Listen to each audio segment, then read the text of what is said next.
함께 기도하시겠습니다.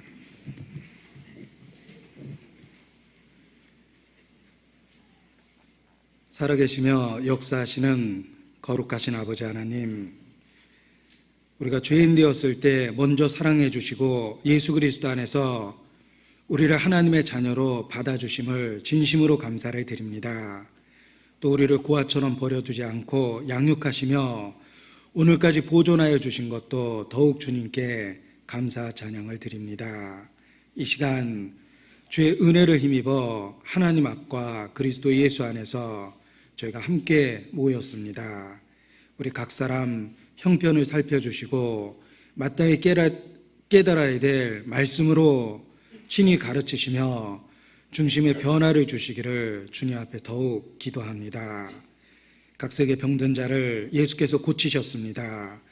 동일한 능력과 은혜로서 우리의 영과 육의 병들고 어그러진 것 고쳐주시고 온전케 만들어주시기를 주님 앞에 기도합니다.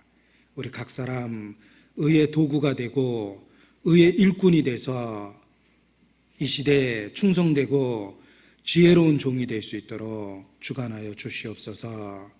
어디에 있든지 무엇을 하든지 누구를 만나든지 주님을 증거하는 참된 증인으로 살아가기를 바라고 원합니다. 우리의 마음의 변화를 주시고 우리의 언행에 능력을 주셔서 주님을 증거하며 부끄러움 없이 살 수 있도록 도와주시기를 더욱 간절히 기도합니다.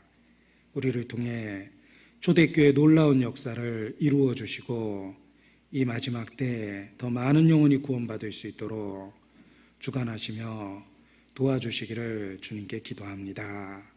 또 주의 이름으로 러시아와 우크라이나에 복음을 증거하는 홍정현 목사님, 세르게이 목사님 함께하여 주시고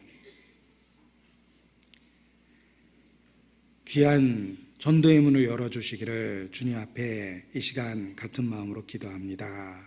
또 한 주간 전도 집회 중에 있는 강남 직장인 모임, 또 송파교구 집회, 교회당 소집회도 기억해 주시고 참여하는 영혼들 주의 말씀으로 변화될 수 있도록 주관하시며 도와주시기를 주님께 기도합니다. 모든 것 주께 의지하며 고마우신 우리 구주 예수님 이름으로 기도합니다. 아멘. 네, 함께 신약성경 마가복음 16장 19절로 20절 말씀을 같이 찾겠습니다. 마가복음 16장 19절로 20절 말씀입니다.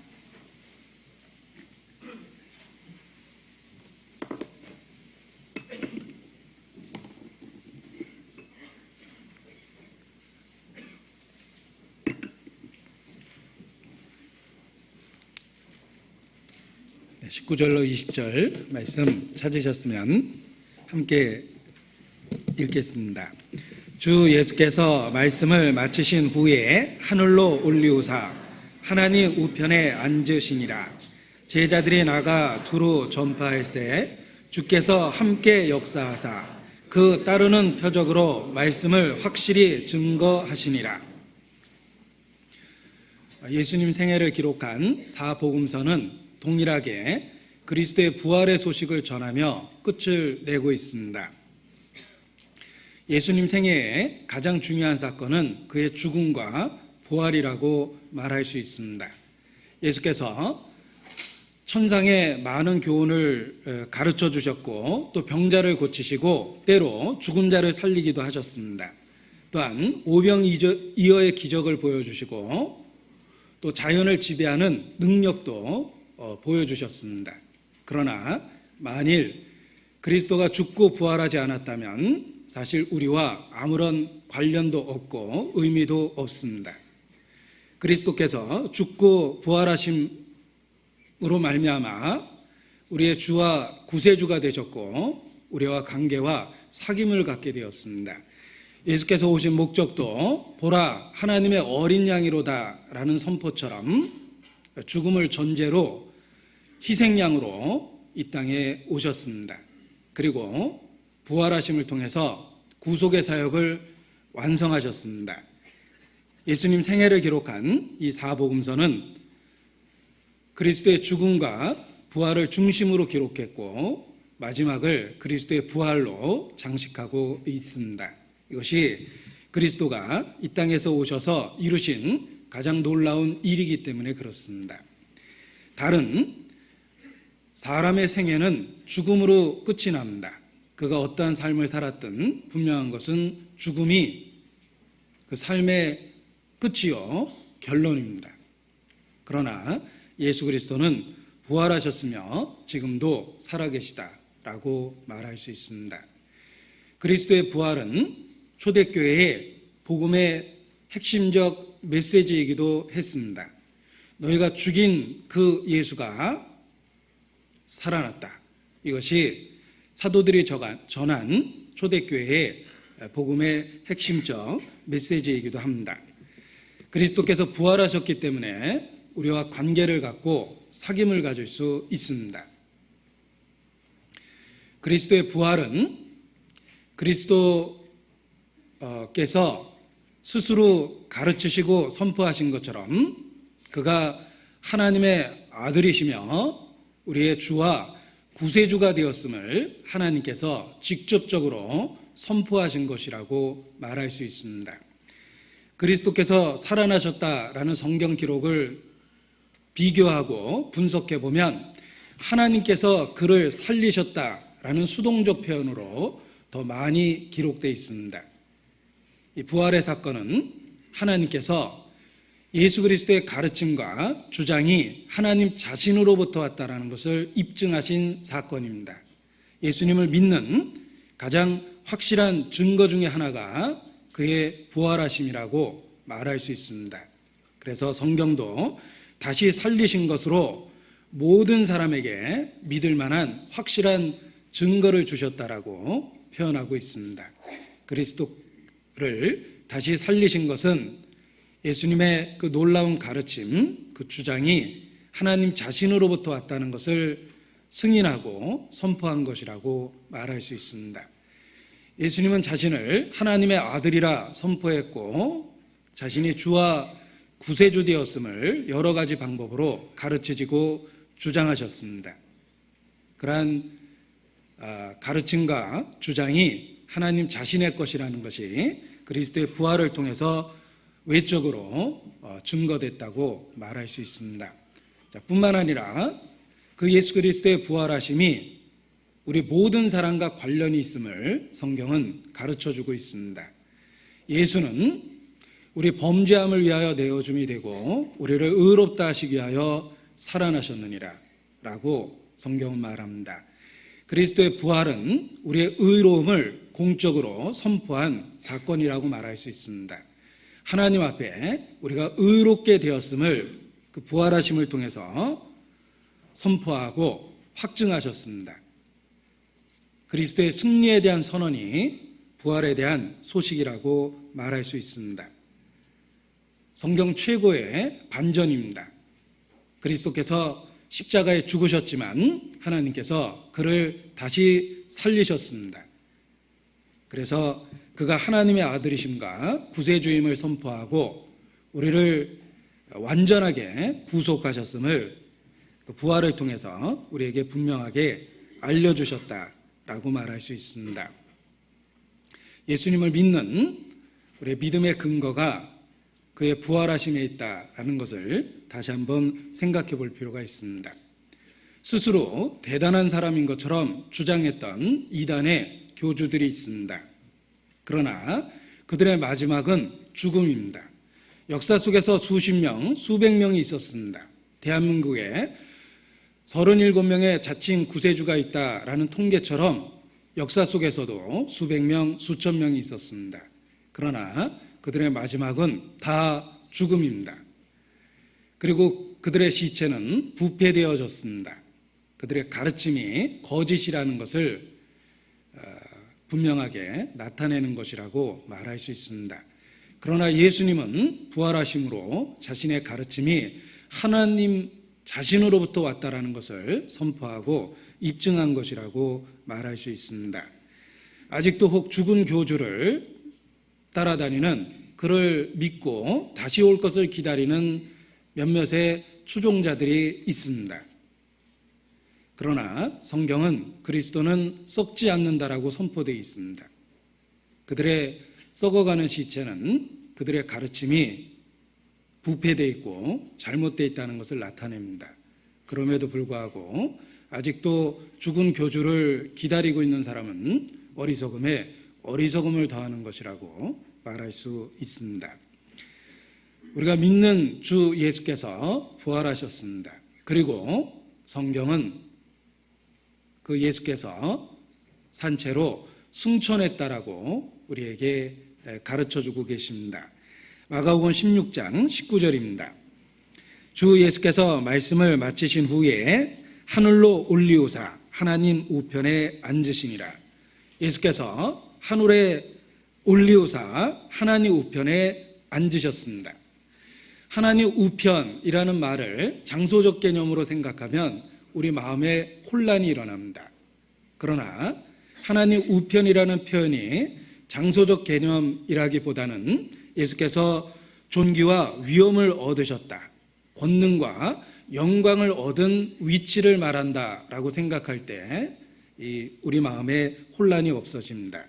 예수께서 하나님 우편에 앉으셨습니다. 존귀와 영광을 얻으셨고 권능과 위엄을 얻게 되셨습니다. 그러한 예수 그리스도의 회복된 위치를 하나님 우편에 앉았다라고 성경은 표현하고 있습니다. 시편에도 내 원수로 네 발등상이 되게 하기까지 너는 내 우편에 앉으라 라고 그리스도에 대해서 예언되어 있기도 합니다. 그 예언의 말씀처럼 그리스도께서 하나님 우편에 앉으심으로 존귀를 얻으시고 영광을 얻으시고 권세와 위엄을 얻으셨습니다. 우리의 구세주가 하나님 우편에 앉아있다는 것을 기억할 필요가 있습니다. 사도행전 5장, 오늘의 본문은 마가복음 16장입니다. 표시해 놓고 사도행전 5장 31절 말씀을 찾겠습니다.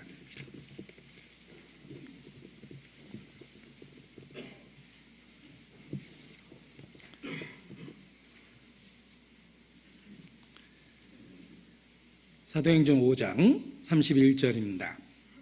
같이 읽겠습니다. 이스라엘로 회개케 하사 죄사함을 얻게 하시려고 그를 오른손으로 높이사 임금과 구주를 삼으셨느니라. 그리스도께서 하나님 우편에 앉으셨다라는 말을 다르게 표현해 보면 그를 오른손으로 높이사 임금과 구주를 삼으셨다라고 말할 수도 있습니다. 예수 그리스도의 영광, 권위, 위엄, 그 주와 구세주가 되셨음을 하나님 우편에 앉았다라는 말로 표현하고 있습니다. 히브리서 1장도 보시겠습니다. 히브리서 1장 3절입니다. 히브리서 1장 3절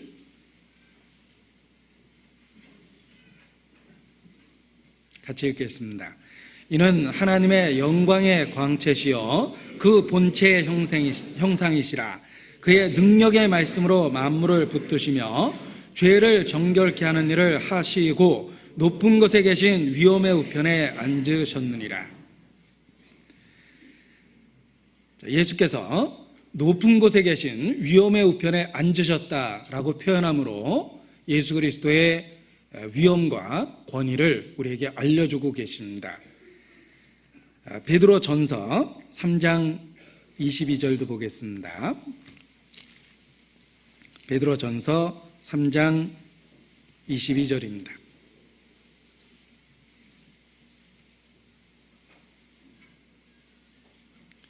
베드로 전서 3장 22절 함께 읽겠습니다.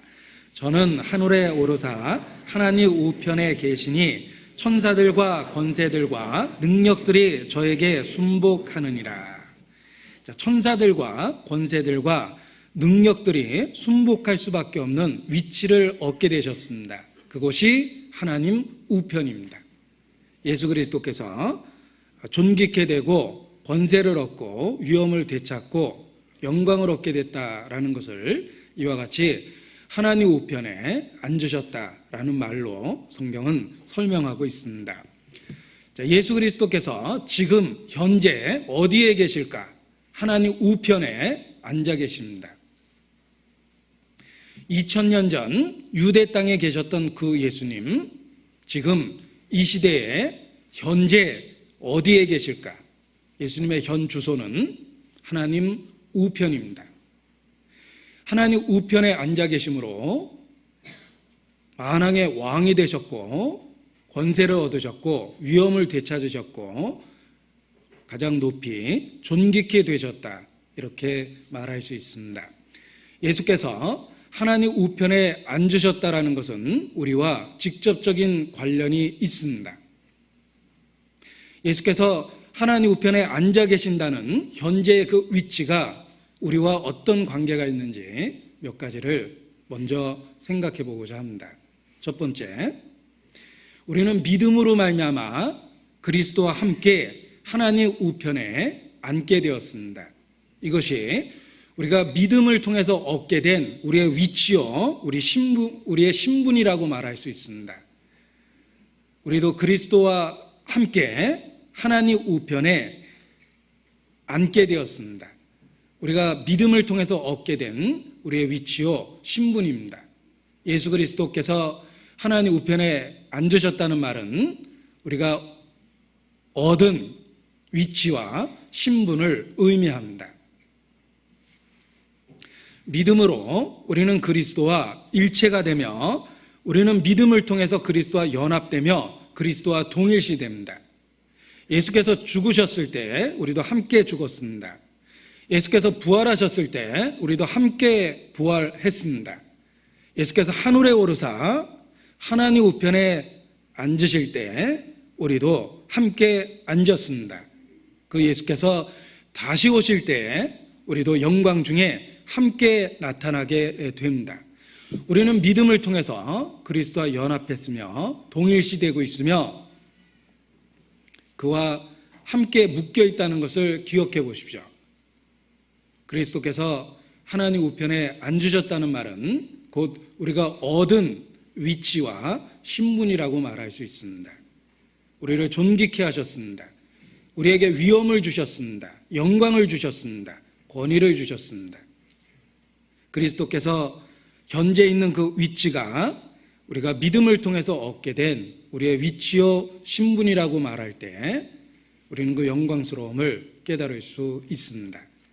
에베소서 2장입니다. 에베소서 2장 5절 6절을 같이 읽으면서 함께라는 말을 주목해서 보도록 하겠습니다. 에베소서 2장 5절 6절 같이 읽겠습니다. 허물로 죽은 우리를 그리스도와 함께 살리셨고 너희가 은혜로 구원을 얻은 것이라. 또 함께 일으키사 그리스도 예수 안에서 함께 하늘에 앉히시니.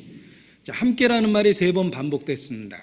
우리는 믿음을 통해서 그리스도와 연합했고 그리스도와 동일시되었습니다. 예수께서 살아나실 때 우리도 함께 살아났고 함께 일으킴을 받았습니다. 그리고 또한 그가 하나님 우편에 앉으실 때 우리도 그와 함께 하늘에 앉힌 바 되었다라고 성경은 증거해 주고 있습니다. 이것이 비록 우리가 초라한 육체를 갖고 이 땅에서 살아가고 있지만 하나님이 우리에게 주신 그 놀라운 영광을 바라고 기뻐하고 즐거워할 수 있는 이유입니다. 한 시인은 찬송의 가사를 통해서 이 세상에서 내 영혼이 하늘의 영광 누리도다. 이것이 나의 간증이요. 이것이 나의 찬송일세라고 노래하기도 했습니다. 우리가 이 땅에 초라한 육체를 갖고 살아가고 있지만 이 세상에서 내 영혼이 하늘의 영광 누리도다. 그렇습니다. 왜냐하면 예수께서 하나님 우편에 앉으셨을 때 우리도 그와 함께 하늘에 앉히신 바 되었기 때문에 그렇습니다. 그리스도와의 연합을 통해서 우리는 그 하나님 우편이라는 영광된 위치에 참여되어 있습니다. 자, 또한 예수께서 하늘에 오르사 하나님 우편에 앉으심으로 말미암아 비로소 성령을 우리 각 사람에게 보내실 수 있는 근거를 갖게 되었습니다. 예수께서 육체를 갖고 지상에 계셨을 때에는 성령이 제자들 속에 없었습니다. 성경은 분명하게 예수님의 공생의 기간 동안 성령이 그들 속에 없었다라는 것을 알려주십니다. 성령은 예수께서 승천하신 이후에 그것을 근거로 해서 우리에게 보내졌습니다. 예수께서 하늘에 오르사 하나님 우편에 앉으셨다라는 것이 우리에게 왜 중요한가? 성령이 우리 각인에게 온 근거가 되었기 때문에 아주 중요한 내용이라고 말할 수 있습니다. 요한복음 7장 39절입니다. 요한복음 7장 39절.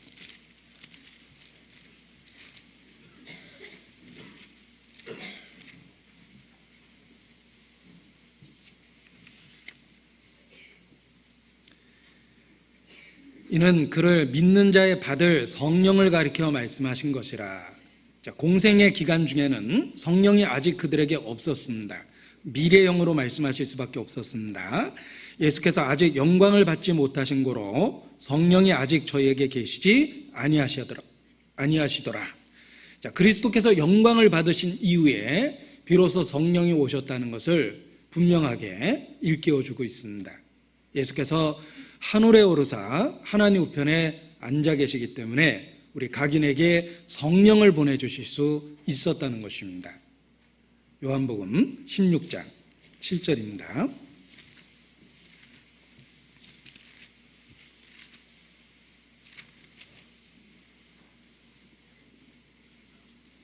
요한복음 16장 7절. 그러나 내가 너에게 실상을 말하노니 내가 떠나가는 것이 너에게 유익이라. 내가 떠나가지 아니하면 보혜사가 너에게로 오시지 아니할 것이요 가면 내가 그를 너에게로 보내리니. 자, 내가 떠나가지 아니하면 보혜사가 너에게로 오시지 아니할 것이다. 가면 내가 그를 너에게 보내리니 말씀하셨습니다. 예수 그리스도께서 하늘에 오르사 하나님 우편에 앉아 계시기 때문에 우리 각인에게 비로소 성령을 보내실 수 있었다는 것입니다. 내가 아버지께 구하겠노니 그가 또 다른 보혜사를 너에게 주사 영원토록 너희와 함께 있게 하시리니 저는 진리의 영이라. 그날에 내가 아버지 안에 너희가 내 안에 내가 너희 안에 있는 것을 너희가 깨달아 알리라라고 말씀하셨습니다. 예수께서 하나님 우편에 앉아 계시기 때문에 우리에게 성령이 오셨다라는 것이 중요합니다. 성령은 우리의 상태에 따라서 우리의 행동 여부에 따라서 오고 안 오고가 결정된 것이 아닙니다. 만일 그러했다면 우리의 상태가 바뀔 때, 우리의 행동이 바뀔 때 성령은 떠나가실 수 있습니다. 그러나 성령이 오신 근거가 예수께서 하나님 우편에 앉아 계심을 통해서 오셨다는 것은 우리가 어떠한 상태에 있든 어떠한 행동을 하든 성령은 우리를 떠나지 않는다라는 보증이 되고 있습니다. 처음부터 성령이 오신 근거가 예수께서 하나님 우편에 앉아 계시기 때문에 오실 수 있었던 것입니다. 그가 그곳에 영원히 앉아 계심으로 우리에게 주신 성령도 영원토록 우리를 떠나지 않습니다. 우리가 기뻐하고 또 기뻐해야 될 것은 예수께서 하늘에 오르사 하나님 우편에 앉으셨다는 것입니다. 그래서 성령을 우리에게 주셨습니다. 그리스도의 승천은 우리가 얻게 된 영광된 위치와 신분이며 우리에게 성령을 주신 근거가 되기 때문에 그가 하늘에 오르셨다, 하나님 우편에 앉으셨다는 것을 우리는 중요하게 생각하고 기뻐할 수밖에 없습니다. 자, 그리고 또 기억해 보십시오. 예수께서 현재 계신 곳이 하나님의 우편입니다. 이것은 하나님 앞에 언제든지 어느 때든지 어느 곳에서든지 우리를 위해서 계속해서 간구하고 계시다는 뜻입니다. 우리의 대변자가 하나님 우편에 지금도 계십니다. 자, 혹 미국에 아주 가까운 사람이 살아서 내게 필요한 것을 계속해서 공급해주고 그곳에서 일어나는 일을 계속해서 알려준다면 상당한 큰 힘이 될 것입니다. 하물며 하나님 우편에 예수께서 앉아 계십니다. 우리를 위한 대언자가, 중보자가 항상 하나님 우편에 있다는 것을 통해서 우리는 하나님의 도움을 어느 때든지 어느 곳에서든지 얻을 수 있다는 뜻입니다. 우리의 대언자가 하나님 우편에 앉아 계십니다. 지금 그가 계신 현재의 위치가 하나님 우편입니다. 따라서 우리는 어느 때든지 하늘에 계신 하나님의 도움을 얻고 누리고 살아갈 수 있다는 것입니다. 히브리서 7장입니다. 히브리서 7장.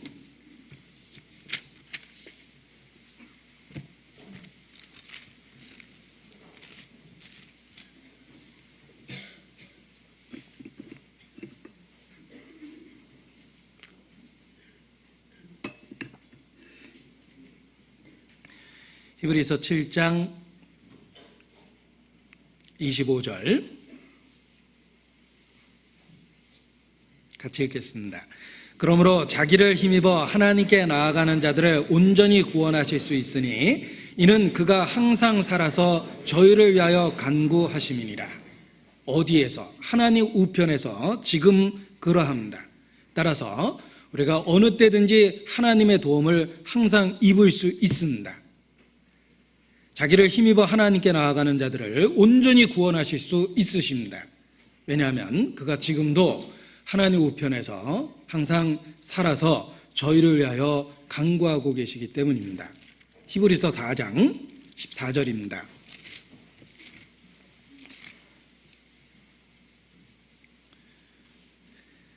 히브리서 4장 14절. 그러므로 우리에게 큰 대제사장이 있으니 승천하신 자 곧 하나님의 아들 예수시라. 우리가 믿는 도리를 굳게 잡을지어다. 우리가 담대하고 흔들리지 않는 이유가 있습니다. 우리의 큰 대제사장이 계시는데 그 승천하신 자 하나님 우편에 지금도 우리를 위하여 간구하는 하나님의 아들이 계십니다. 우리가 그것을 알고 믿고 있기 때문에 마음을 굳세게 할 수 있고 담대할 수 있습니다. 지금도 그가 우리를 위하여 간구하고 계시기 때문입니다. 이것은 놀라운 진리입니다. 지금도 우리의 대언자가 하나님 우편에 살아계십니다. 자, 히브리서 8장 1절입니다.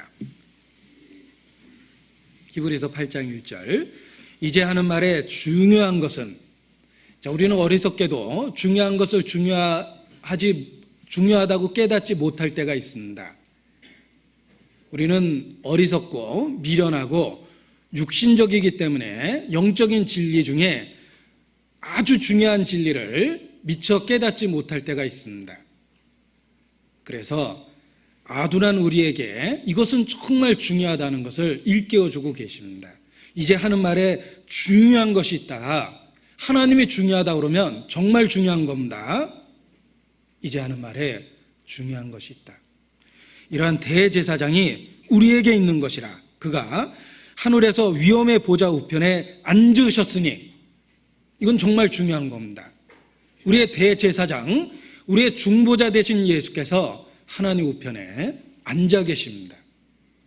이제 하는 말에 중요한 것은 우리의 중보자가 하나님 우편에 앉아 계심으로 언제든지 나를 위해서 간구하시며 어느 때든지 어느 곳에서든지 어떤 일이든지 도와주실 수 있다는 것입니다. 그래서 우리가 이 땅에 살지만 천상의 하나님과 바로 교통할 수 있습니다. 우리 구세주가 하나님 우편에 계시기 때문입니다. 이러한 믿음이 우리에게 담대함을 주고 굳은 마음을 주는 것입니다. 굳센 마음을 줍니다.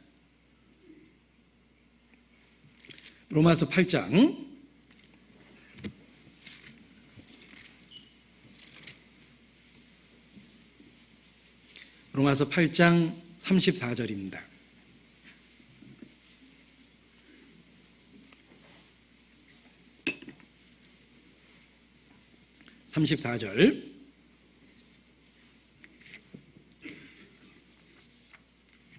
같이 읽겠습니다.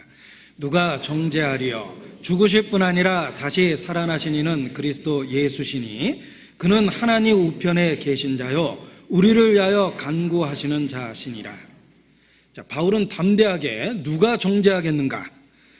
누가 능히 하나님의 택하신 자를 송사하겠느냐? 의롭다 하시는 이는 하나님이신데 누가 정죄하겠느냐라고 선포하고 그 뒤에 읽어보면 내가 확신하노니 사망이나 생명이나 천사들이나 권세자들이나 현재이나 장래이나 능력이나 높음이나 기쁨이나 다른 아무 피조물이라도 우리를 우리 주 그리스도 예수 안에 있는 하나님의 사랑에서 끊을 수 없다라고 담대하게 소리치고 찬양하고 있습니다. 그 근거가 무엇입니까? 그 근거가 죽으실 뿐 아니라 다시 살아나신 이는 그리스도 예수시니 그는 하나님 우편에 계신 자요 우리를 위하여 간구하시는 자시니라. 이것이 근거입니다. 우리의 담대함의 근거가 됩니다. 그가 하나님 우편에 계시며 지금도 우리를 위하여 간구하십니다. 그래서 이 땅에서 연약한 육체를 갖고 살아가고 있지만 우리가 바울처럼 담대하게 누가 정죄하리요?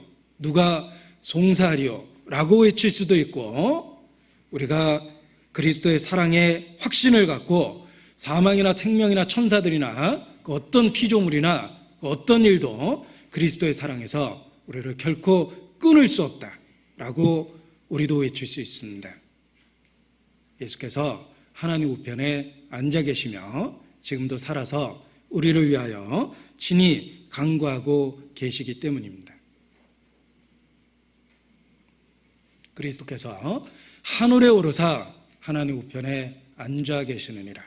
이것이 이 땅에서 연약함 속에 있는 우리가 담대함을 갖고 신앙생활할 수 있는 이유입니다.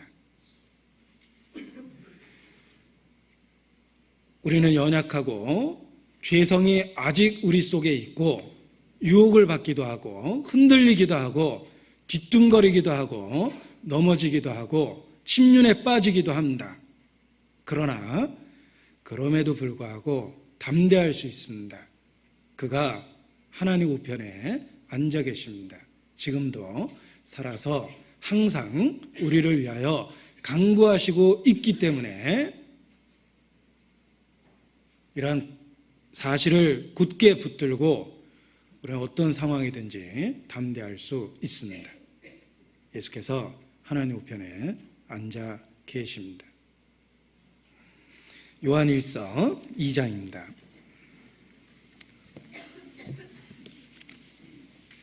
요한일서 2장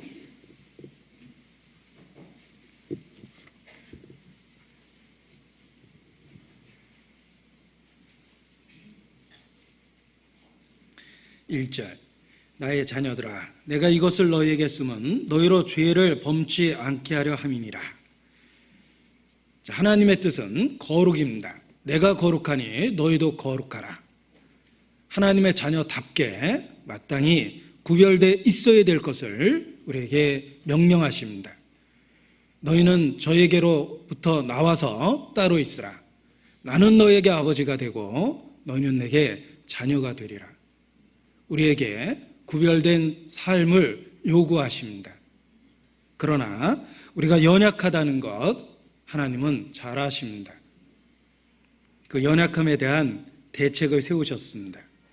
만일 누가 죄를 범하면 우리의 연약함, 우리의 실패에 대해서 우리의 한계를 아시기 때문에 대책을 세우셨습니다. 만일 누가 죄를 범하면 아버지 앞에서 우리에게 대언자가 있으니 곧 의로우신 예수 그리스도시니라. 만일 죄를 범했다면 그럼에도 불구하고 우리가 계속해서 넘어진 곳에서 일어나서 주님께 나아갈 수 있습니다. 70번에 7번 죄를 얻었다 하더라도 면목은 없지만 가룟 유다처럼 스스로 자신을 정죄하지 않고 은혜의 보좌 앞에 그래도 담대하게 나아갈 수 있습니다. 왜냐하면 우리의 구세주가 하나님 우편에 앉아 계시기 때문에 그렇습니다. 대제사장 되신 우리의 구주께서 지금도 우리를 위하여 친히 간구하고 계십니다. 그가 살아서 하나님 우편에서 우리를 위하여 간구하고 있기 때문에 만일 우리가 죄를 범하면 그럼에도 불구하고 우리는 하나님의 은혜의 보좌 앞에 나가 우리의 죄를 자백하고 우리를 회복케 하시는 은혜를 사모하고 기대할 수 있습니다. 우리에게 대언자가 하나님 우편에 앉아 계시며 그가 항상 살아있으며 우리를 위해 간구하고 있다는 사실을 기억할 때 우리가 이 땅에서의 삶에 보증이 되고 혹 흔들릴 때 위로를 발견하고 다시 회복될 수 있다, 이렇게 말할 수 있습니다. 예수께서 하나님 우편에 앉아 계심으로 지금 우리 가운데 성령으로 함께 하실 수가 있습니다. 성령이 오신 근거가 예수께서 하나님 우편에 앉아 계시기 때문입니다. 그리고 우리를 위하여 친히 간구하실 뿐만 아니라 성령을 통해서 직접적으로 우리를 도우시며 우리와 함께 역사하십니다. 우리 구세주의 이름을 다시 한번 기억해 보십시오. 아들을 낳으리니 이름을 예수라 하라. 구원입니다. 이는 그가 자기 백성을 저희 죄에서 구원할 자이십니다. 그리고 또 하나의 이름이 우리에게 계시되어 있습니다. 선지자로 말한 바 그 이름을 임마누엘이라 하리라. 이는 번역하면 하나님이 우리와 함께 계시다 라는 뜻입니다. 우리 구세주의 이름은 구원일 뿐만 아니라 우리와 함께 하시겠다고 약속하셨습니다. 그 임마누엘의 약속이 성령의 오심으로 이루어졌고 뿐만 아니라 하나님 우편에 예수께서 앉아 계심을 근거로 해서 그 성령의 역사가 계속해서 우리에게 함께 있을 수 있는 것입니다. 우리가 알아야 되고 믿고 기뻐할 수 있는 그 진리가 예수께서 하늘에 오르사 하나님 우편에 앉으셨다라는 사실일 수밖에 없습니다. 예수께서 부활하시고 승천하셔서 하나님 우편에 앉아 계심으로 말미암아 이제 그의 사역이 본격적으로 시작되었다라고 말할 수 있습니다.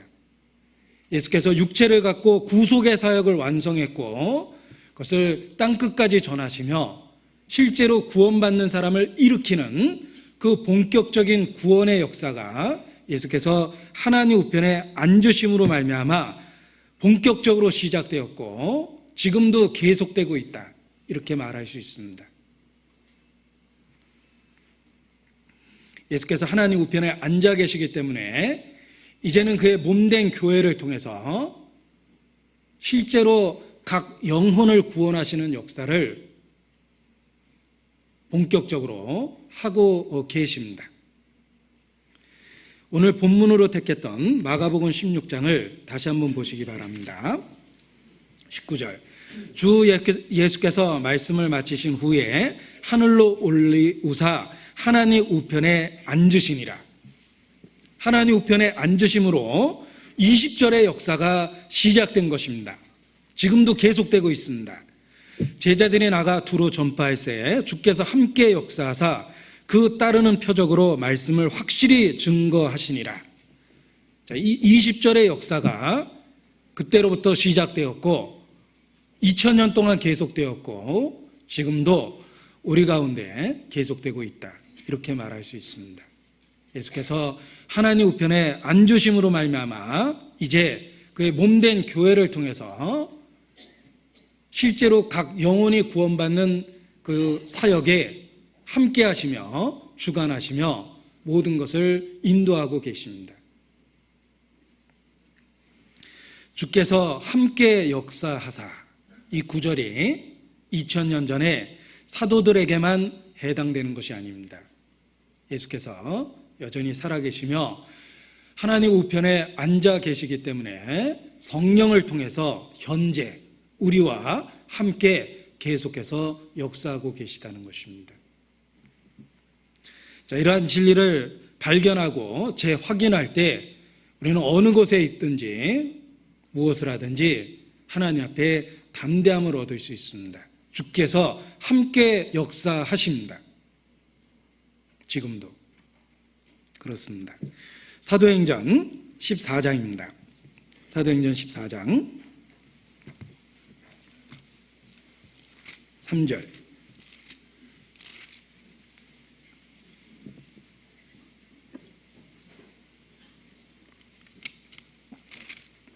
사도행전 14장 3절. 두 사도가 오래 있어 주를 힘입어 담대히 말하니 주께서 저희 손으로 표적과 기사를 행하게 하여 주사 자기의 은혜의 말씀을 증거하시니. 자, 사도들을 통한 놀라운 역사는 주께서 그들과 함께 역사하신 결과입니다. 사도들도 그것을 잘 알고 있었습니다. 그래서 주를 힘입어 담대히 말했습니다. 그들은 결코 홀로 그 일을 행한 것이 아닙니다. 주께서 함께 역사하사, 주께서 함께 하셨습니다. 사도들은 믿음을 통해 그것을 인식하고 있었기 때문에 주를 힘입어 담대히 말씀을 전할 수 있었으며 초대교회에 놀라운 역사가 일어났던 것입니다. 바울은 우리가 하나님과 함께 일하는 자로서 너희를 권한다 라는 표현도 썼습니다. 바울 자신도 하나님이 함께 하고 있다는 것을 항상 알고 있었다는 것입니다. 그래서 하나님과 함께 일하는 자로서 너희를 권하노니 라는 표현을 쓴 것입니다. 주께서 함께 역사하사 초대교회의 놀라운 부흥의 원인입니다. 이유입니다. 지금 우리 가운데 동일한 역사가 있다는 것도 기억할 필요가 있습니다. 주께서 함께 역사하십니다. 히브리서 2장 4절입니다. 히브리서 2장 4절.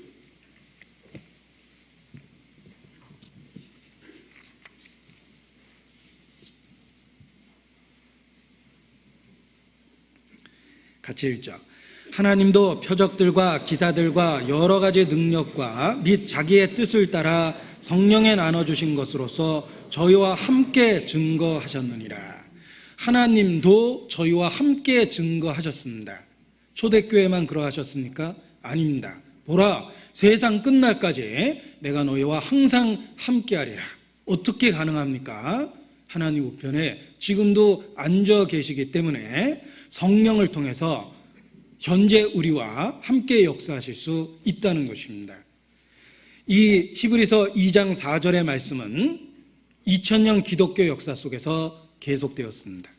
뿐만 아니라 now and here, 지금 여기서도 동일하게 그 역사가 이루어지고 있습니다.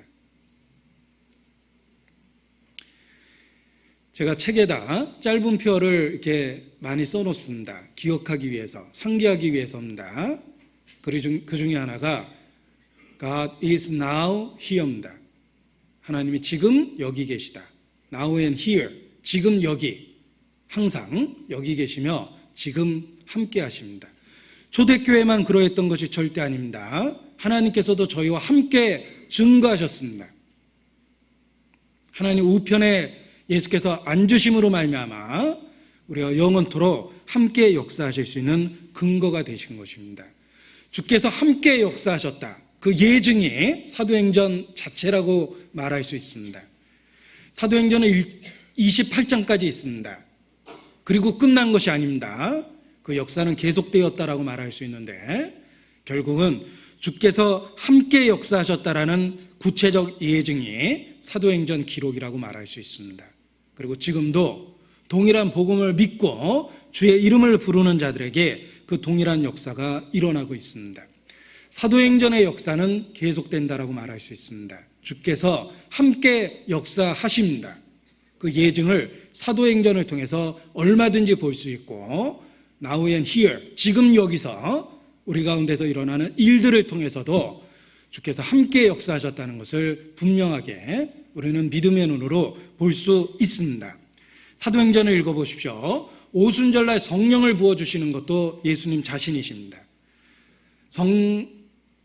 성전 미문에 앉은 안진뱅이를 일으켜 세웠습니다. 예수님 자신이 그렇게 하셨습니다. 초대교회 구원받는 사람을 3,000명, 5,000명 날마다 더하신 것도 바로 예수님 자신이십니다. 주께서 날마다 더하시니라 이렇게 되어 있죠. 대적자 사울을 회개케 하신 것도 다메섹 도상에서 직접 나타나신 예수님 바로 자신이셨습니다. 초대교회를 일궈 나가신 그 뒤에 교회와 함께 역사하신 주님의 모습을 볼 수 있습니다. 주께서 함께 역사하사 사도행전을 통해서 우리는 그 수없이 많은 예증들을 볼 수 있고 지금도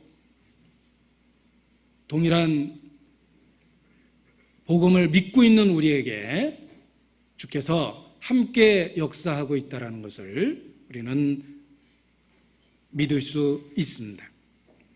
그래서 우리 안에 놀라운 주의 역사가 수시로 일어나는 거라고 확신을 합니다. 교회를 세우시는 것은 주님 자신이십니다. 주께서 말씀하셨습니다. 내가 이 반석 위에 내 교회를 세우리니 음부의 권세가 이기지 못하리라. 내가 내 교회를 세우겠다. 주체는 주님 자신이십니다. 주께서 주관하시고 주께서 친히 교회를 세우시겠다고 말씀하십니다. 사도행전의 기록이 주께서 주관하시며 역사하시는 행적에 대한 기록이다 이렇게 말할 수 있고 우리는 주께서 친히 교회를 세우셨다라고도 말할 수 있습니다. 주께서 교회를 세워나가시는 그 구체적 모습이 사도행전을 통해서 우리에게 보여지고 있으며 사도행전을 읽으면서 동일한 역사가 우리에게도 있다라는 것을 우리는 발견하게 됩니다. 그래서 사도행전 속에 주께서 함께 역사하셨다라고 했을 때 어떻게 역사했는지를 몇 가지 생각해 보고자 합니다. 첫 번째, 사도행전을 읽어보면 주께서 가룟 유다 대신에 12사도 되는 일꾼을 세우십니다. 마띠아를 세우죠. 그리고 봉사의 역할을 주시고 교회를 세우고 직분자를 세우시기도 합니다. 그 사도행전의 곳곳에 나타나는 직분을 주시고 봉사의 역할을 주시고 일할 수 있는 은사를 주시는 모습을 통해서 주께서 친히 그렇게 하셨다는 걸 알 수 있는데 동일한 역사가 우리 가운데도 있다라는 것을 우리는 알 수 있습니다. 하나님은 자신의 교회를 세우기 위해서 일꾼들을 세우십니다. 직분자를 세우시고 은사를 주시고 봉사의 기회를 제공해 주십니다. 사도행전에 나타난 주님이 역사하신 그 모습이 교회 시대를 통해서 계속되고 있는 것이다 라고 말할 수 있습니다. 하나님이 일꾼을 세우시는 방법은 다양하지만 분명한 건 하나님 자신이 세우신다라는 것이 중요합니다. 민수기 18장을 보겠습니다. 민수기 18장입니다. 민수기 18장 7절. 민수기 18장 7절입니다.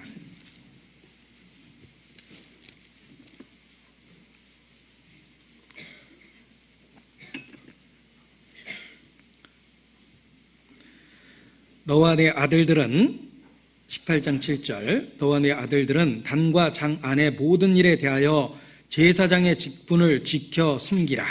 같이 읽죠. 내가 제사장의 직분을 너희에게 선물로 주었은즉 거기 가까이 하는 외인은 죽이울지니라. 내가 제사장의 직분을 너희에게 선물로 주었다. 하나님이 직분을 직접 주시고 세우셨습니다. 자, 성도를 신약 성경에 이르러서 왕 같은 제사장이다라고 표현합니다. 구약 시대에 모형적인 제사장의 직분도 하나님께서 직접 세우고 선물로 주신 것입니다. 동일하게 신약 시대의 성도는 왕 같은 제사장이라 일컬어지고 있습니다. 성도를 직접 세우는 것도 주님 자신이십니다. 교회에 직분을 주시고 봉사의 기회를 주시며 일할 수 있는 환경과 은사를 주는 것도 주님 자신의 모습이라고 말할 수 있습니다. 사도행전을 통해서 주님이 어떻게 직분자를 세워나갔는지를 공부해 보니까 너무나도 다양한 모습이 보였습니다. 예를 들면 12사도 중에 하나 마띠아를 세울 때에는 제비뽑기를 통해서 세웠습니다.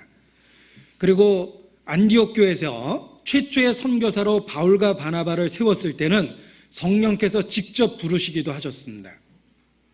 때로는 제비를 뽑기도 했고 때로는 성령께서 직접 부르시기도 했습니다.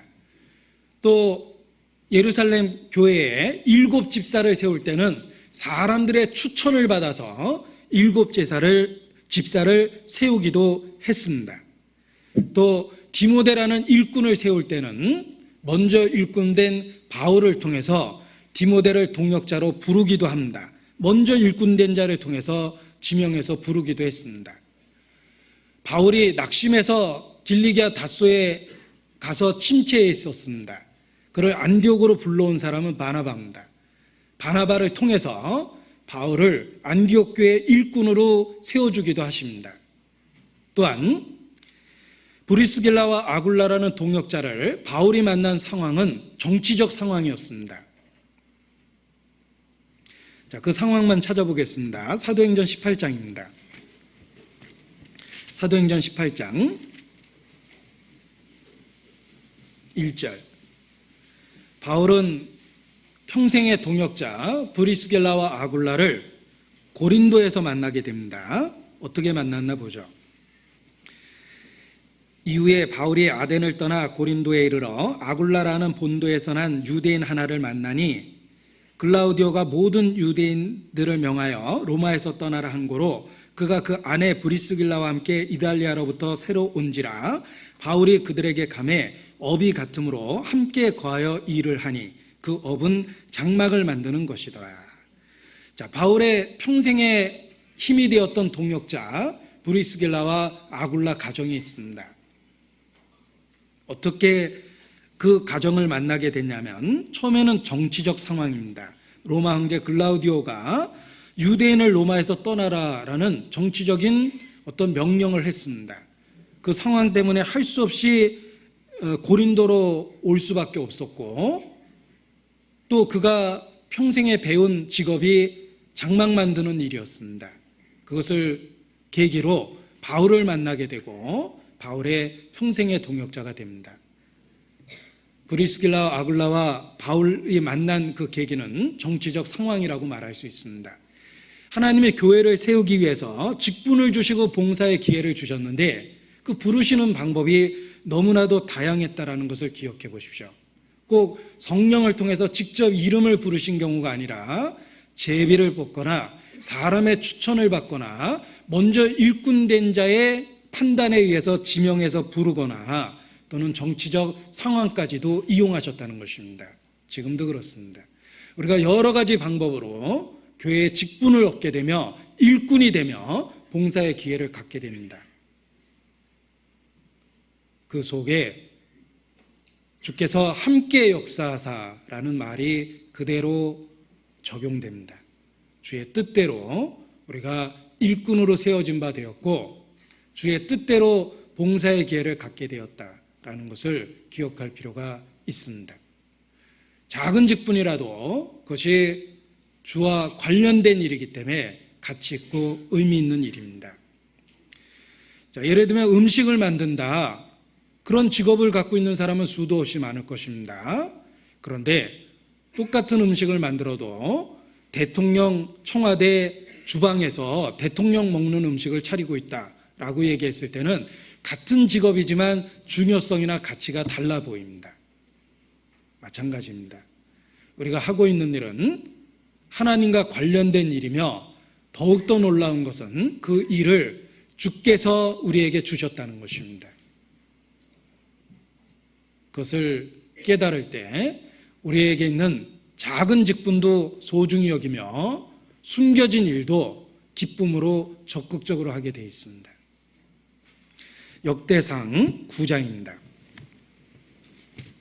역대상 9장 17절입니다.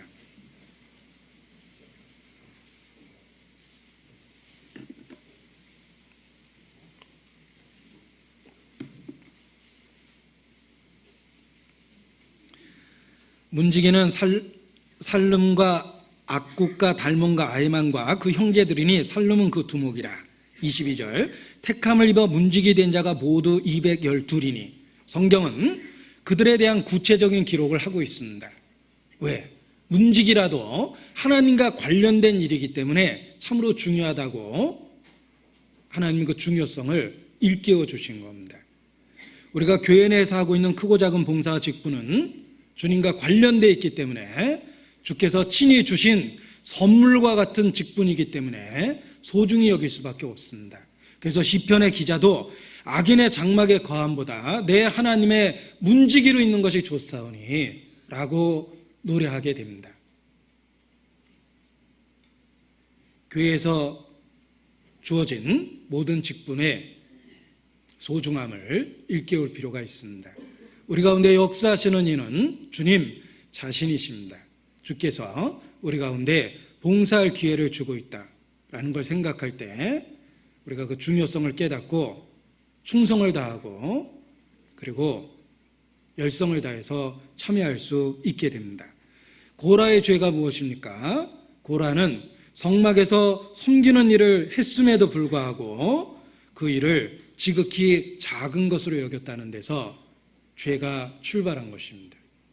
그래서 하나님께서 그들을 책망하실 때 여호와께서 너희를 가까이 하게 하여 그들을 대신하여 성막에서 봉사하게 하심이 너희에게 작은 일이겠느냐? 라고 책망하십니다.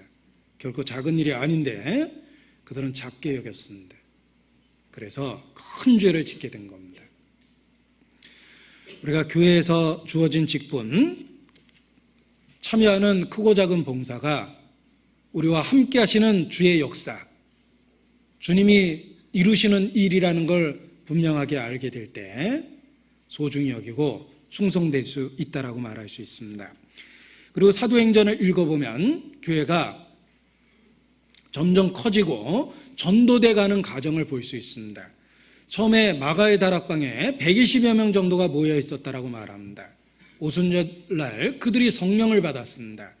베드로가 설교했을 때 3,000명이 구원을 얻습니다.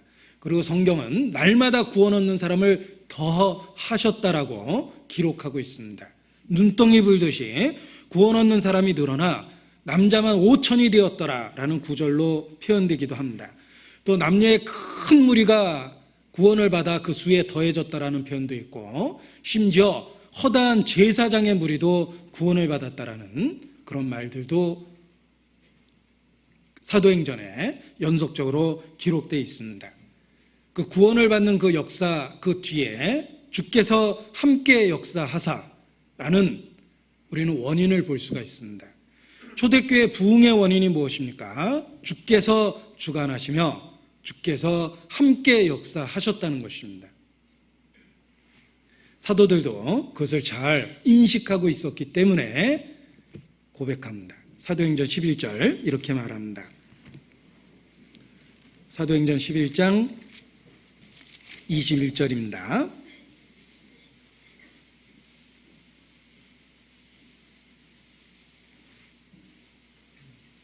사도행전 11장 21절 같이 읽죠. 주의 손이 그들과 함께 하심에 수다한 사람이 믿고 주께 돌아오더라. 자, 그 앞에 구절하고 연결해 보면 주 예수를 전파하니 주의 손이 그들과 함께 하심에 주 예수를 전파하니 주의 손이 그들과 함께 하심에 아까 마가복음에 제자들이 나가 두루 전파할 때 주께서 함께 역사하사라고 표현되어 있는 것과 동일한 표현 방식이라는 걸 알 수 있습니다. 초대교회에 새롭게 구원받는 그 역사가 그 원인이 주의 손이 그들과 함께 했다는 것입니다. 예수께서 하나님 우편에 앉으심으로 말미암아 이제 교회를 통해서 그들과 함께 역사하실 수 있었습니다. 그래서 초대교회의 놀라운 부흥의 역사가 일어났던 것입니다. 주 예수를 전파하니 주의 손이 그들과 함께 하심에 수단 사람이 믿고 주께 돌아오더라. 우리는 사도행전을 통해서 주께서 한 사람 한 사람 구원하시는 과정을 확인해 볼 수 있습니다. 간절한 구도자였던 이디오피아 내시, 그가 사막을 건너 먼 여행을 하고 예루살렘까지 찾아왔습니다. 하나님은 그 간절한 구도자 이디오피아 내시를 결코 외면하지 않으셨습니다. 전도자 빌립을 기적적으로 광야에서 만나게 해서 이디오피아 내시를 구원하십니다. 이탈리아 군대의 백부장, 그가 은밀한 선행으로 하나님을 섬겼습니다. 그 기도와 구제도 하나님이 기억하셨습니다. 이탈리아 군대의 백부장 고넬료, 그에게 요빠에 있었던 베드로를 보내셔서 고넬료와 그의 가정을 구원하십니다. 또 빌립보 성의 자주장사로서 루디아, 하나님을 공경하는 여자였습니다. 주께서 그도 살펴보셨습니다. 루디아의 마음을 열어 바울의 말을 청종케 했습니다. 우리는 사도행전을 통해서 한 사람 한 사람 구원하시는 주께서 하시는 역사를 구체적으로 확인해 볼 수 있습니다. 그리고 그 놀라운 주께서 하신 역사를 확인해 보면서 내가 구원받은 그 뒤에도 주께서 함께 하셨다라는 것을 우리는 비로소 깨닫게 됩니다. 내가 구원받는 과정도 여러 가지 변수가 있었습니다. 그 모든 변수를 주께서 움직이시고 복음을 듣게 하시고 순종케 하시고 믿음을 주셨습니다. 사도행전에 한 사람 한 사람을 부르시는 주의 모습을 통해서 우리 자신을 부른 주의 손길을 비로소 깨달을 수 있습니다. 동일한 역사가 우리 가운데도 있기 때문입니다. 그리고 또한 구원받은 이후에 각 사람의 삶의 변화도 주께서 함께 하신 결과다라고 말할 수 있습니다. 주께서 함께 역사하심으로 구원받은 사람의 삶의 변화도 만들어 가셨습니다. 이 초대교회 사람들의 놀라운 삶의 변화를 보십시오. 사도행전 2장입니다. 44절. 믿는 사람이 다 함께 있어 모든 물건을 서로 통용하고 또 재산과 소유를 팔아 각 사람의 필요를 따라 나눠주고 날마다 마음을 같이하여 성전에 모이기를 힘쓰고 집에서 떡을 떼며 기쁨과 순전한 마음으로 음식을 먹고 하나님을 찬미하며 온 백성에게 칭송을 받으니, 이것이 초대교회의 모습입니다. 이런 놀라운 삶의 변화, 그 뒤에 주께서 역사하셨다, 이렇게 말할 수 있습니다. 사도행전 4장 32절입니다.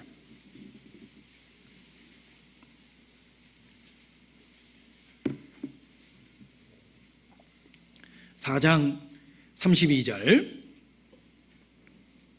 같이 읽겠습니다. 믿는 무리가 한 마음과 한 뜻이 되어 모든 물건을 서로 통용하고 제 재물을 조금이라도 제 것이라 하는 이가 없더라.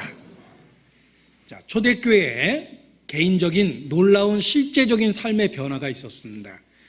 그들은 본성적으로 물질에 대한 집착은 누구든지 있습니다. 그러나 그들은 한 마음과 한 뜻이 됐습니다. 모든 물건을 통용했고 제 재물을 조금이라 제 것이라는 이가 없었습니다. 이것이 초대교회의 파워입니다. 그 파워의 근원이 함께 역사하시는 주님 자신이셨다, 이렇게 말할 수 있습니다. 주께서 함께 역사하사 그들의 삶에 이런 변화를 만들어냈던 것입니다. 지금도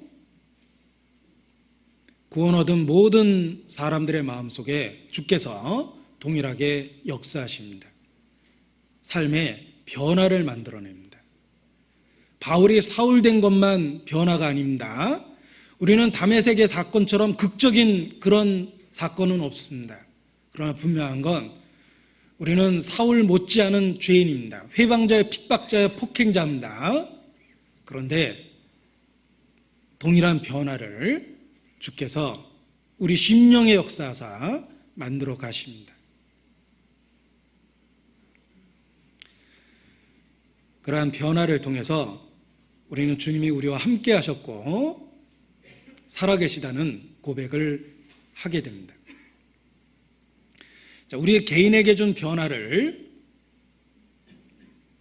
우리는 느낄 수 있습니다. 그리고 그 변화를 다른 사람에게도 주실 수 있다는 걸 알기 때문에 아무리 강팍해 보여도 전도할 용기를 갖게 됩니다. 왜?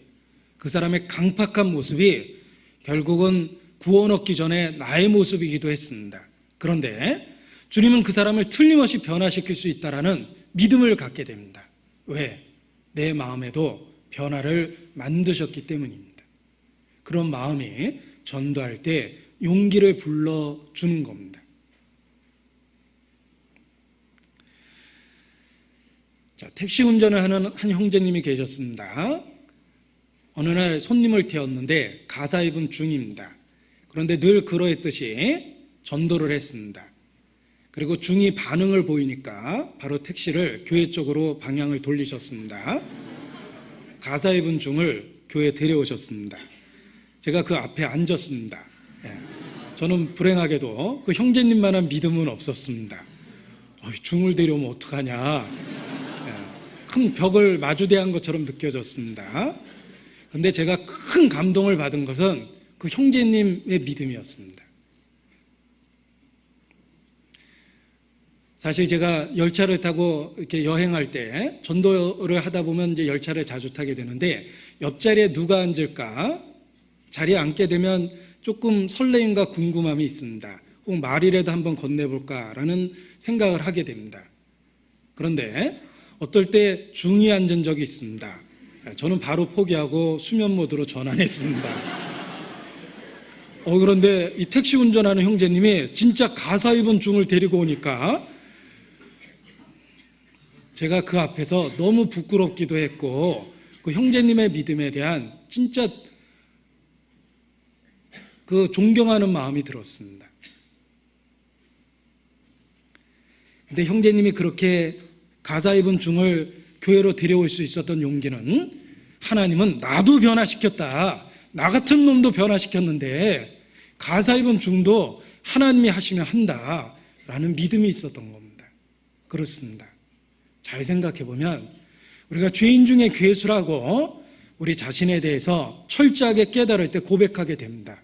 하물며 나 같은 사람도 변화시켰다면 누구든지 변화시킬 수 있다라는 믿음을 갖게 됩니다. 그래서 한 번만 들어보라고 누구에게든지 그렇게 간절하게 권유할 용기를 갖게 됩니다.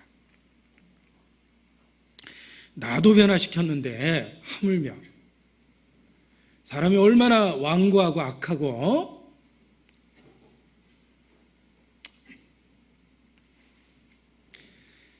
죄가 많은지 사람은 자기를 하나님 앞에 살펴보면서 깨달을 수 있습니다.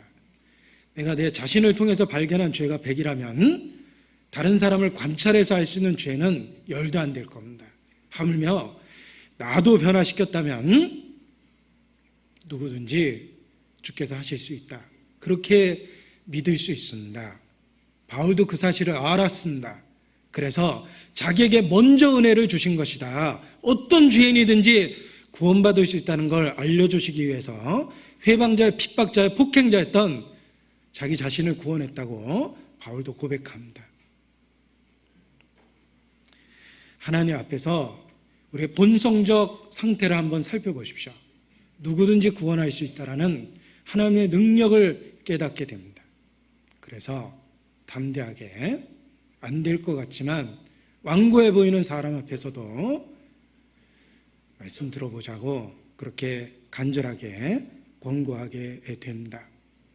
자, 바울은 고백합니다. 나의 나 된 것은 나와 함께 하신 하나님의 은혜로라. 하나님의 은혜가 넘치도록 주어져서 사울을 바울되게 했습니다. 주께서 동일하게 이 시대에 역사하십니다.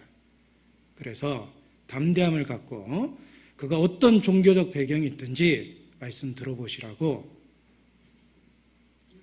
간절하게 권할 수 있는 용기를 갖게 됩니다.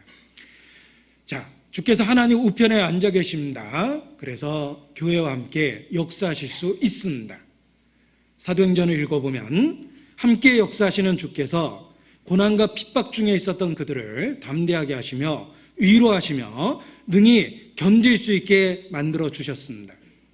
사도행전 곳곳에서 우리는 핍박에 대한 기록뿐만 아니라 주께서 위로하셨다는 수없이 많은 흔적들을 찾아볼 수 있습니다. 지금도 그렇습니다. 고난만 있는 것이 아닙니다. 핍박만 있는 것이 아닙니다.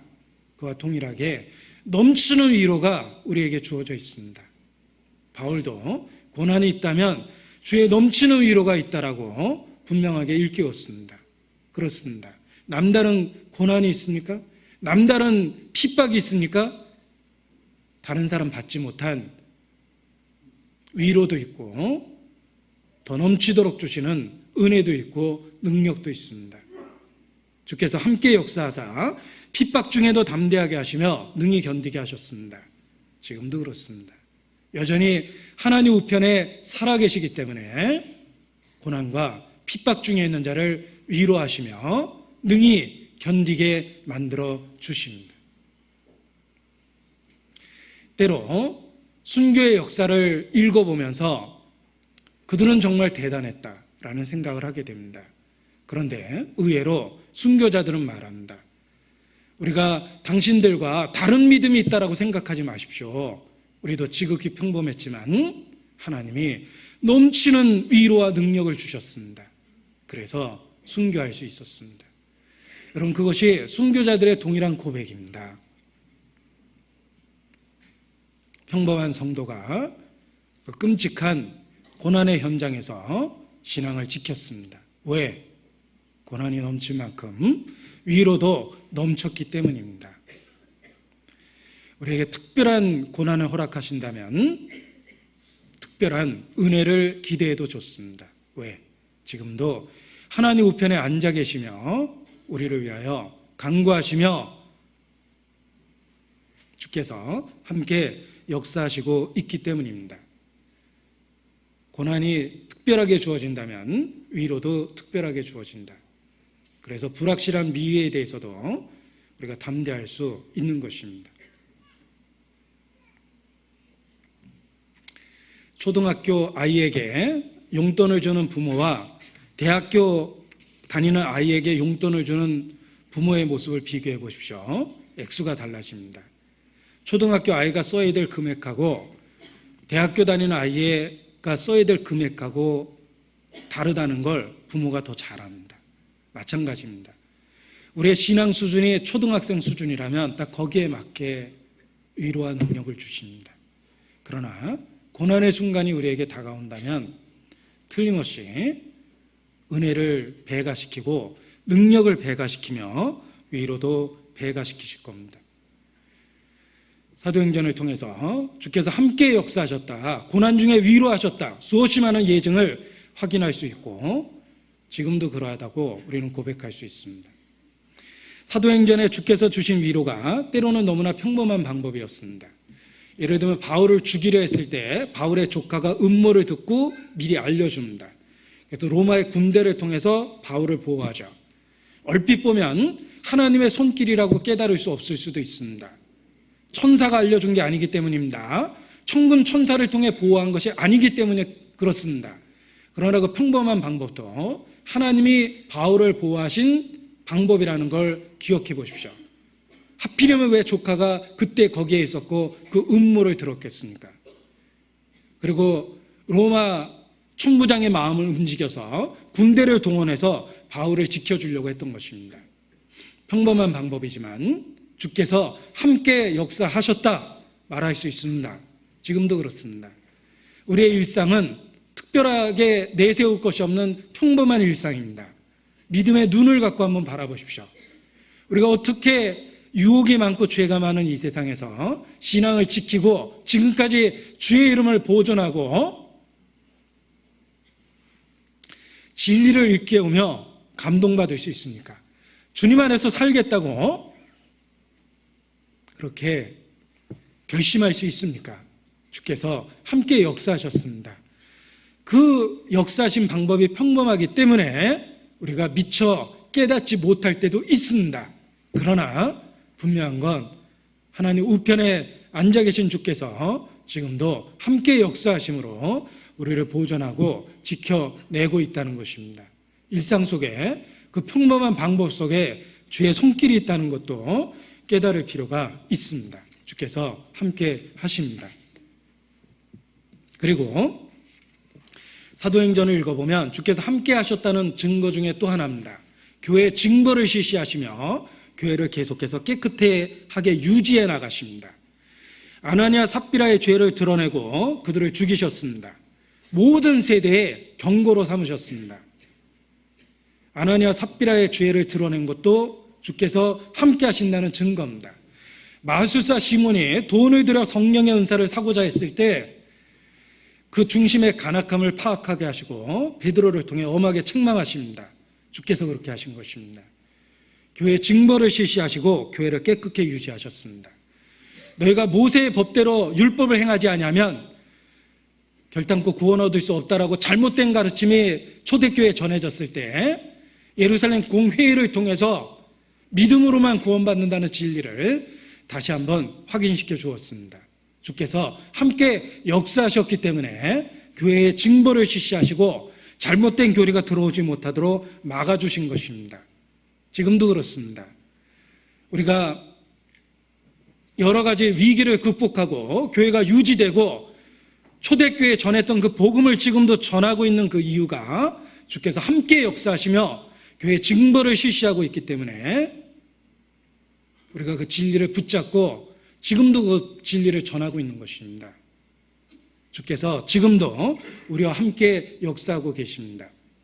또한 주께서 함께 역사하셨기 때문에 선교의 확장성이 이루어졌습니다. 이 복음이 예루살렘으로부터 시작하여 온 유대와 사마리아와 땅끝까지 전파되어야 된다고 말씀하셨는데 정말 주께서 함께 하셨습니다. 사도행전을 읽어보십시오. 복음은 예루살렘에 머무르지 않았습니다. 유대와 사마리아까지 전해졌고 땅끝 결국은 로마까지 전해졌으며 사도행전에 기록되지 않았지만 우리 시대 우리에게까지 전해졌습니다.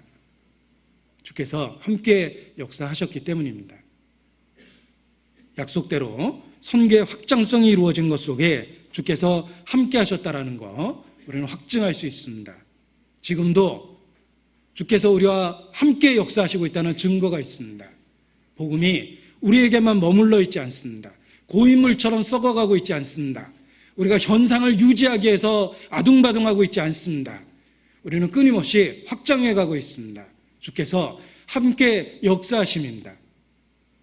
게다가 수없이 하는 오해를 받고 우리의 모임을 이상하다고 매도하는 사람이 얼마나 많습니까? 그런 진리의 대적자가 수없이 많음에도 불구하고 주께서 우리와 함께 역사하고 계십니다. 그래서 세계 선교가 계속해서 우리에게 이루어지고 그 문이 점점 넓게 열리는 거라고 말할 수 있습니다. 우리도 주께서 함께 역사하고 있다. 우리 교회를 통해서 우리에게 이루어지는 일들을 통해서 그렇게 고백할 수밖에 없습니다. 사도행전 21장입니다. 사도행전 21장 19절입니다.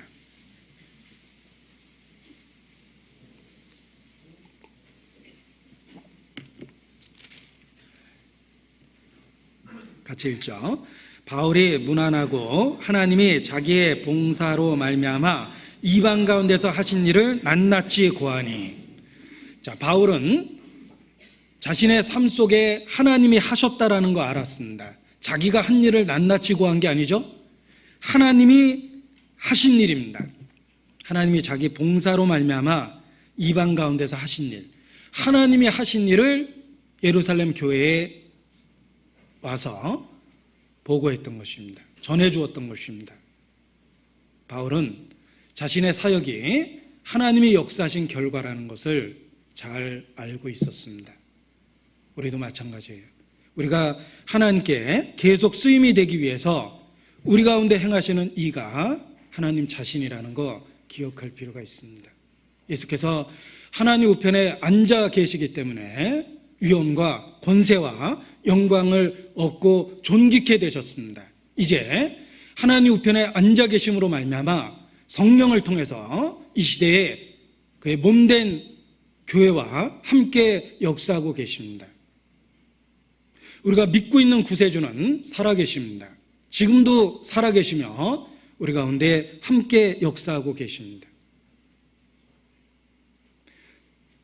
죽어서 천국에서 주님을 만나는 것이 아닙니다.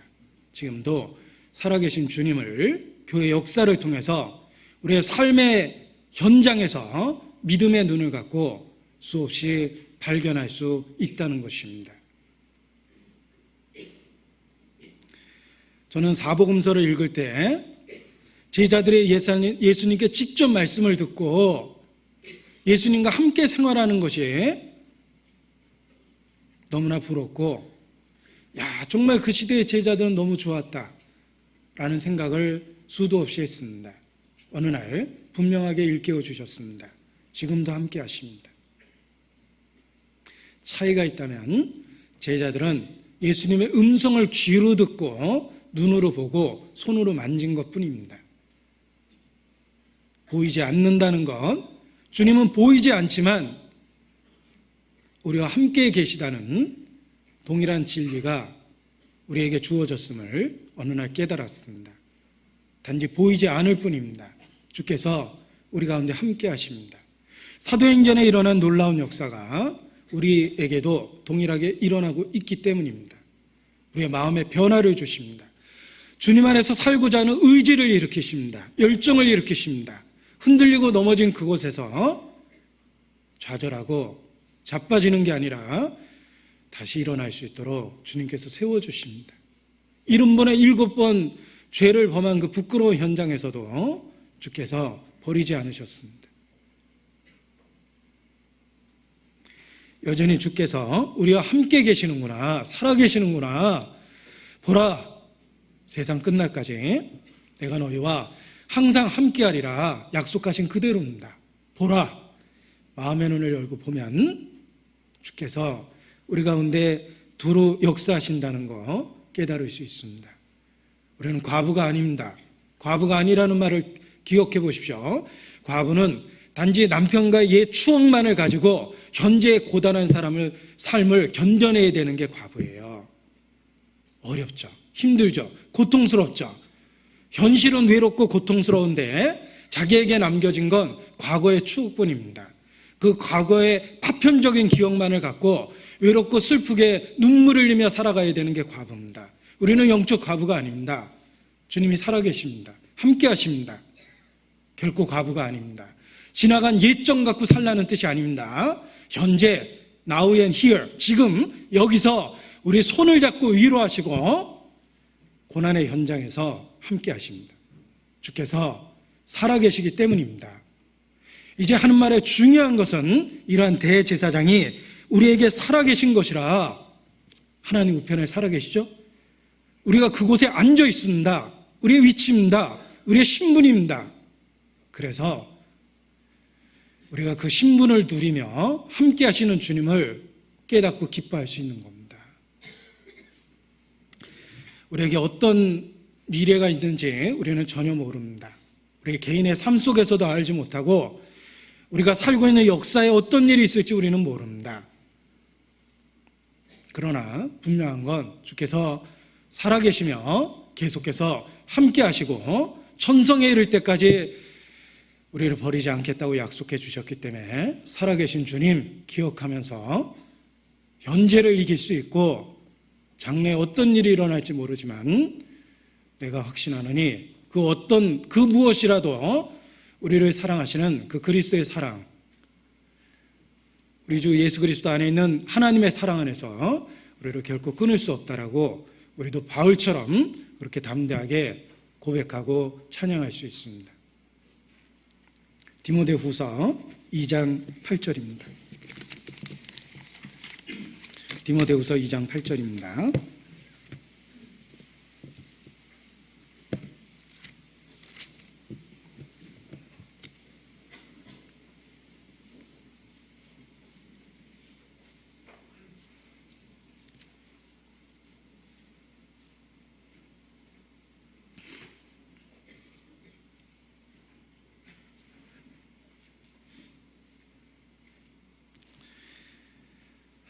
당황스러울 때는 그 구절인 줄 알고 찾았더니 아닐 때 당황스럽습니다. 바로 그런 경우를 생방송으로 보고 계십니다. 저는 개인적으로 실수할 때 부끄럽죠. 그러나 그것이 나의 한계라는 거 확실하게 깨닫습니다. 자, 제가 구절은 정확하게 기억할 수는 없는데 이런 내용입니다. 나의 복음과 같이 다윗의 씨로 죽은 자 가운데서 다시 살으신 예수 그리스도를 기억하라. 나의 복음과 같이. 바울은 말합니다.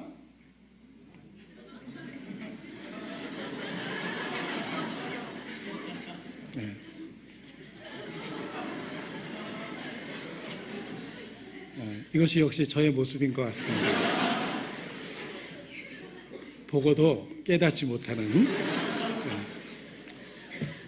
내가 보는 것은 주님이 보여주신 것입니다. 자, 그러면 8절을 같이 읽겠습니다. 나의 복음과 같이 다윗의 씨로 죽은 자 가운데서 다시 살으신 예수 그리스도를 기억하라. 다시 살으신 예수 그리스도입니다. 하늘에 오르사 하나님 우편에 앉아 계시며 우리의 놀라운 위치와 신분을 함께 허락하셨습니다. 그리고 지금도 우리와 함께 역사하고 계십니다. 자, 저는 개인적으로 정말 주님 만나볼 때가 가까운 것 같다라는 생각을 더욱더 하게 됩니다. 그래서 내가 이럴 때가 아니라 우리 가정 전도 집회를 해야 되겠다. 우리 가족이라도 모아놓고 마지막 집회를 최종 점검, 마지막 집회를 해야 되겠다. 이런 생각도 했습니다. 가족을 모아놓고 최종 점검을 해야 되겠는데 누구를 부를까? 어디까지 부를까? 몇 촌까지 불러볼까? 이런 생각도 했는데 아무튼 그런 엉뚱한 생각을 할 정도로 주님 오실 때가 정말 가깝다고 생각합니다. 이때 자는 사람은 정말 어리석은 사람입니다.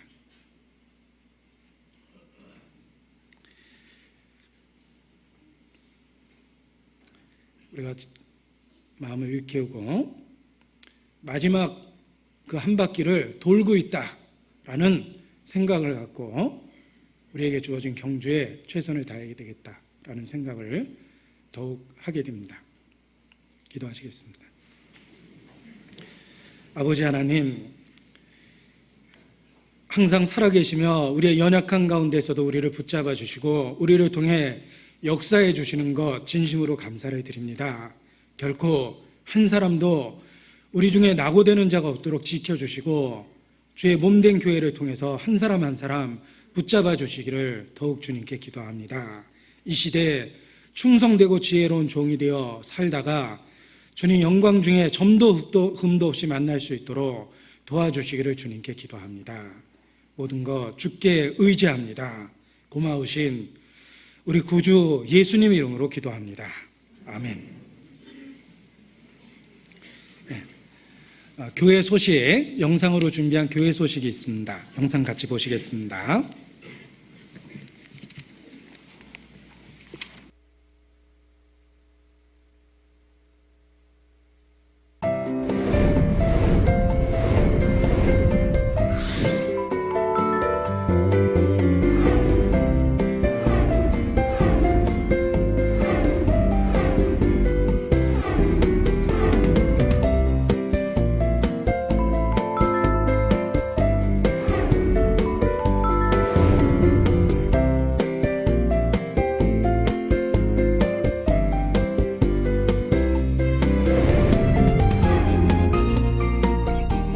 3월 21일 전체 임원 모임이 교육원 6층 중강당에서 있었습니다.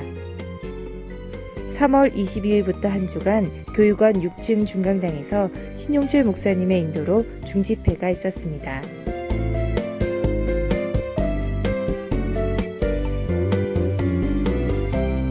4월 5일부터 7일까지 전도인 수련회가 갈릴리 수양관에서 있었습니다.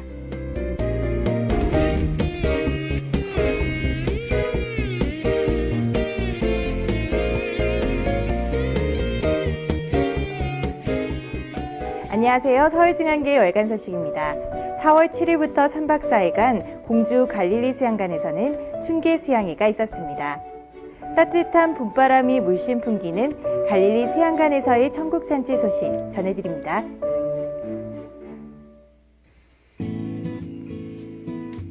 봄을 기다리는 마음을 아는지 모르는지 지난주까지 꽃샘추위가 기승을 부렸는데요. 이곳 공주 수양관에는 활짝 핀 노란 개나리꽃이 입구에서부터 전국에서 찾아오신 손님들을 반갑게 맞이하고 있습니다. 대전교회 찬양에 이어 첫 번째 말씀이 시작되었습니다.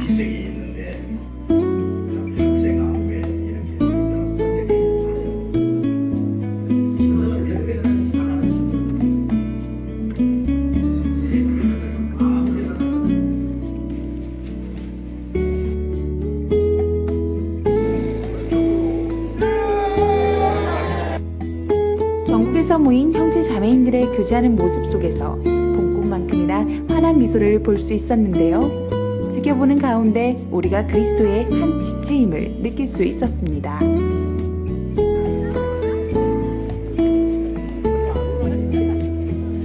이곳을 방문하신 분들을 위한 많은 형제 자매님들의 숨어있는 봉사의 손길이 있었습니다.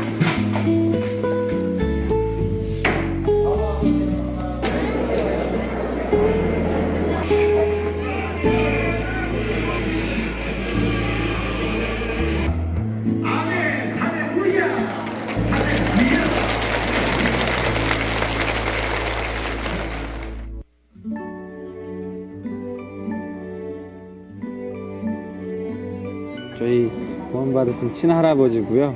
오늘 구원받으신 형제님 됐습니다. 원래 처음은 재작년인가 그 설날에 할아버지랑 같이 그 집에서 DVD 이현 목사님 DVD를 봤는데 그때 보고 나서 이제 처음 본 거라서 할아버지도 그동안 교회를 한 번도 안 나가시고 그때 처음 들었는데 그때는 조금 그래도 하나님 선물이라고 좋아하셨는데 그 뒤로 한 2년간 이제 말씀 못 들으셔가지고 다 잊어버리셨었거든요. 이번에 와서 이렇게 말씀을 듣고 구원을 확실히 받으셨다고 말씀하시네요. 예, 오늘 받았어요. 어떠세요, 할아버지? 받고 보니까 기분이 좋지. 네, 할아버지가 이제 시골에 있다 보니까 교회가 전주까지 나와야 돼서 이제 그 부분 때문에 조금 졸리긴 하는데 계속 전화로도 교제도 해드리고 그래야 될 것 같아요. 원래 이렇게 교회는 다니셨어요? 예, 조금 다녔어요. 그런데 그 교회는 이렇게까지 자세하게 머릿속에가 좀 덜 들어왔는데 긴가민가 했는데 여기 와서 이렇게 좋은 말씀을 확실히 듣게 해줘서요. 감사드려요. 천국에 어쩌고 가냐고 하나님 예수님이 나를 구원해 주서 죄를 없애 주서 예수님 피로 머리에 가시화살 쓰고 머리로 지은 죄는 가시화살을 머리에서 쓰고 피를 흘려주셨고 손으로 지은 죄, 발로 지은 죄, 또 마음으로 지은 죄를 다 손 발에다가 못을 박았잖아요. 예수님한테다가. 그리고 이제 마음에서 지은 죄는 마음으로 이제 내가 깨달았고 그래서 여러모로 감사드려요. 예, 감사드리고 앞으로도 이제 열심히 대님처럼 깨달리고 예, 깊은 마음으로 이제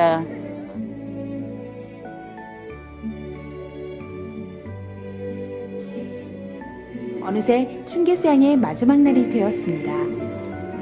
주님의 보혈에 대한 의미를 깨달은 그리스도인이라면 이날을 기념하기 위해 선찬식에 참여하게 되는데요.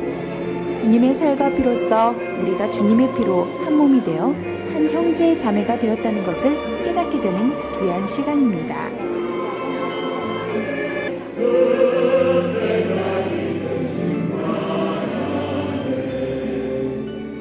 공주 갈릴리 수양관의 봄은 꽃보다 향기로운 그리스도의 향기로 더욱 진해졌습니다.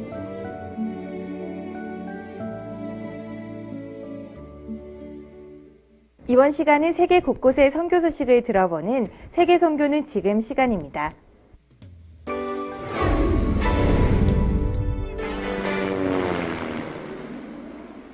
지난 3월 11일부터 17일까지 몽골 울란바토르 교회에서 농아 선교가 있었다.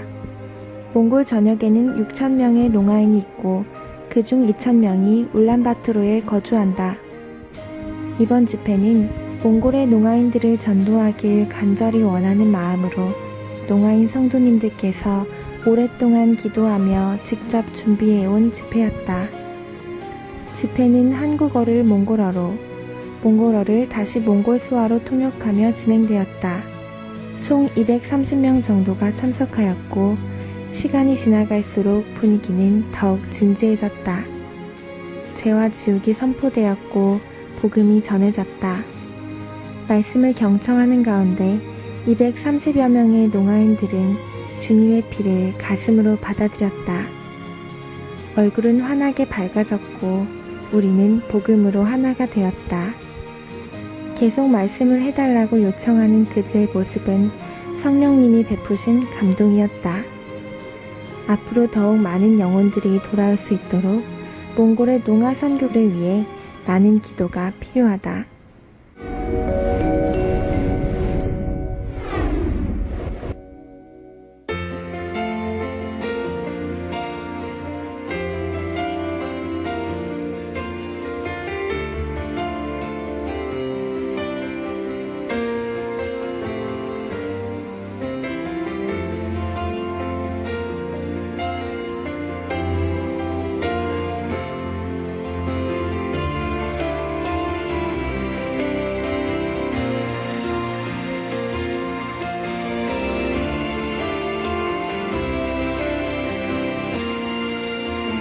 봄 기운이 만연한 4월입니다. 따뜻한 봄바람과 이제 막 피기 시작하는 꽃들을 바라보며 하나님께서 우리에게 허락해 주신 만물에 새삼 감사를 느끼게 됩니다. 지금까지 서울중앙교회 월간 소식이었습니다. 네, 광고 말씀은 없습니다. 마치겠습니다. 안녕히 돌아가시기 바랍니다.